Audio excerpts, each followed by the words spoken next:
हमारे ऊपर प्रभु की कृपा है ये हम कैसे पहचाने। ये 8 लक्षण प्रकट होने लगते हैं जिसके ऊपर प्रभु की कृपा होती है। हमारे ऊपर प्रभु की कृपा है ये हम कैसे पहचाने, तो ये 8 लक्षण प्रकट होने लगते हैं जिस पर हरिजू की प्रियाजू की कृपा है। पहला, घोर अपराध करने वाले के प्रति भी दया की भावना, शांति पहला लक्षण है। भाव में भी पहले शांत भाव है। हमारे ऊपर श्री हरिजू की कृपा है, इसकी पहचान ये 8 लक्षण। पहला, शांति, अर्थात घोर अपराधी के प्रति भी गुस्सा ना क्षमा करना, ये हरि की कृपा का लक्षण है। देख लो भाई, घोर अपराधी शब्द तो जाने दो, जरा सा प्रतिकूल हो जाए तो लाख समझाओ पर भ्रकुटी तनी रहती है। भला ऐसा है? अपराधी पर भी क्षमा का भाव होना, ये हरि कृपा पात्र में ही होगा, अन्य में नहीं। अगर अपने हृदय में ऐसा लगे कि ऐसा नहीं है तो हरिजू से प्रार्थना करनी चाहिए कि कृपा करो मेरे में सामर्थ्य आवे।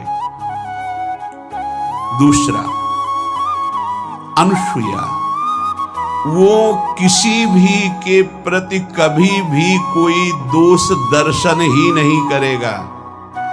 दोष कथन, दोष श्रवण की तो बात जाने दो। अनुसूया, दूसरों के गुणों में दोष ढूंढना ये नहीं होता, हरि कृपा पात्र में नहीं होता। ये सब भजन के नाश करने वाले, जैसे पहला अपराधी पर क्रोध कर देना, तो माया ने भेजा इसीलिए था कि तुम्हारे साथ व्यवहार ऐसा करे कि तुम क्रोध करो। क्रोध करोगे तुम्हारी ऊर्जा शक्ति नष्ट हो जाएगी, अध्यात्म में जो चलने की थी। और कहीं तुमने संकल्प कर लिया तो भजन शक्ति नष्ट हो जाएगी। तो अगर भजन बल है तो गया, जरूर उसको दंड मिलेगा, पक्का मिलेगा, 100% मिलेगा, लेकिन आप खाली हो गए। ना भजन करने की वृत्ति रहेगी और ना भजन रहेगा, दोनों बात। अनुसूया, किसी के सद्गुणों में दोष देखना, गुणों में दोष ढूंढना, ये हरि कृपा पात्र में नहीं होता। ये बहुत मंगलमयी बातें हैं जिससे हमारा भजन मार्ग पुष्ट होता है। तीसरा, वो बाहर से और भीतर से पवित्र रहता है, हरि कृपा पात्र। शौचाचार का ज्ञान होना चाहिए, वस्त्र आपके पवित्र होने चाहिए, ये बाहरी जल रज आदि के द्वारा बाहरी पवित्रता। और निष्कपटता, निश्चलता, सत्य भाव, ये अंदर की पवित्रता है। अगर कपट है, छल है, असत्य है तो हृदय मलिन रहता है। भीतर और बाहर से पवित्र रहना, इसमें खास बात क्या है? भीतर और बाहर से पवित्र रहने में, भीतर और बाहर से सदैव पवित्र कौन रह सकता है? तो बोले जो पुंडरीकाक्ष भगवान श्री हरि का प्रियाजू का स्मरण करता रहता है, वो शवायाभ्यंतर शुचि, वो बाह्य और अभ्यंतर दोनों से पावन रहता है। तीसरी जो कृपा का लक्षण है, अर्थात वो सदैव भगवत चिंतन परायण, शौचाचार का पालन करने वाला, बाहर और भीतर से हरि कृपा पात्र पवित्र रहता है। चौथा, ऐसे कार्यों का अनुष्ठान न करे जिनमें हमारा भजन छूटता है, जिनमें सत्य छूटता है, जिनमें भगवत भाव छूटता है। जैसे आपके ऊपर कृपा हुई, आप भगवत मार्ग में चल रहे हैं, अब आप ऐसे संसारिक कार्यों का अनुष्ठान कर रहे हैं जिनमें आपकी चित्त वृत्ति बिल्कुल भगवत विमुख हो रही, तो जीवन का लाभ क्या होगा? लाभ तो है भगवत स्मरण सहित। जैसे कल एक ने प्रश्न किया कि मैं खाता तो नहीं हूं लेकिन मांस के दुकान में मांस बेचता हूं, होटल है, क्या उचित है? ये उचित कैसे हो सकता है? तुम और भी तो व्यापार कर सकते हो। जरूरी है धर्म का पालन करने की इच्छा करते हो, धर्म आचरण करते हो, ऐसा नहीं। तो विरत बहुकर्मा, उन कर्मों से हमें विरत रहना है जो हमारे धर्म के विरुद्ध है, जो भजन के विरुद्ध है। हरि कृपा पात्र ऐसे कर्मों का अनुष्ठान कर ही नहीं सकता। अपने भजन का फल देखना भगवत कृपा पात्र की, सबको प्रदान कर देना। हिम्मत है? अपने भजन, इतनी मेहनत से किया हुआ भजन, भजन होने के बाद हे प्रभु इस भजन का फल हो, सर्वे भवन्तु सुखिना सर्वे सन्तु निरामयः। यहां तो कहते महाराज एक माला रोज आपके लिए करता हूं कि आपकी बीमारी ठीक रहे, तो शेष किसके लिए करते हो प्रभु? शेष क्या? अगर इष्ट और गुरु के लिए तुम्हारा है कि एक माला करते तो फिर इतनी माला करते तो हमें क्या होगा? सब आपको दे देंगे तो हमें क्या होगा? तभी भजन का रहस्य ले जाना। छठवां,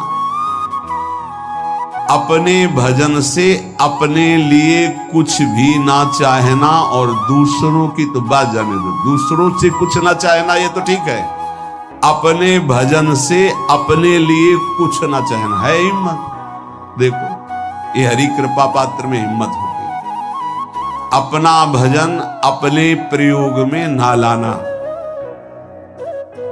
इसका भी आंतरिक रहस्य है।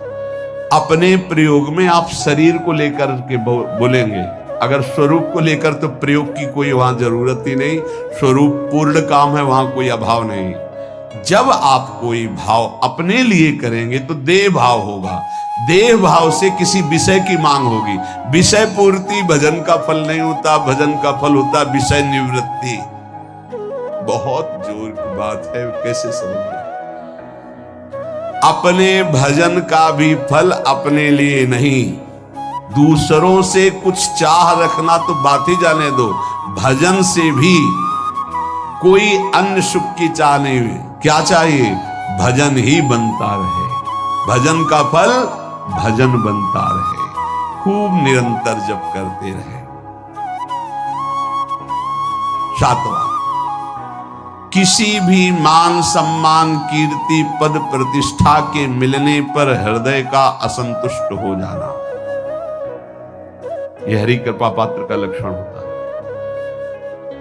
प्रणाम नमस्कार जय हो तो हृदय में असंतुष्ट हो जाना चाहिए। कोई किंचन मात्र अभिमान न उदय हो जाए। प्रभु बचाओ, ये माया की चकाचौंध से बचा लो नाथ। कौन सा अपराध बन गया कि आपकी जय की जगह यहां हमको ऐसा सुनना पड़े। मान प्रतिष्ठा कीर्ति जिसके लिए बड़े बड़े लालायित रहते, हरि कृपा पात्र को विष की तरह चुभती है।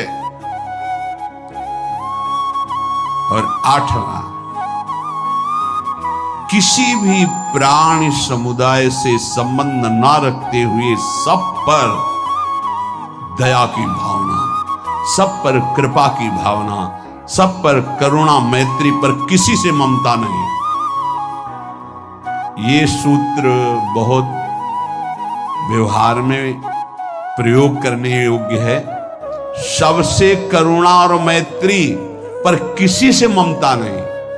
करुणा तो करी भरत जी ने, मैत्री भी की मृग से, पर ममता रहित नहीं रहे। ममता कर ली तो अगला जन्म हिरण का हो गया। ममता नहीं रखी। निर्ममो निरहंकारा।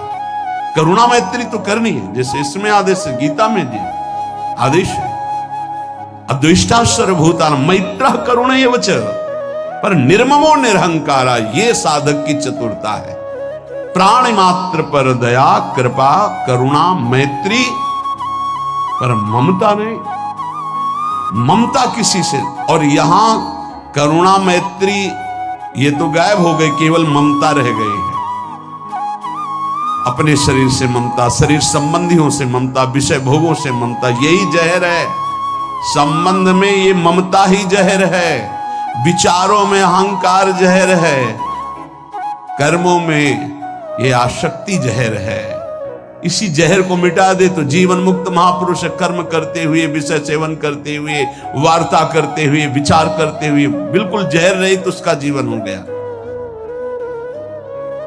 तो ये 8 बातें हरि कृपा पात्र में होती हैं, इनको बार बार सुनना, हृदय में धारण करना।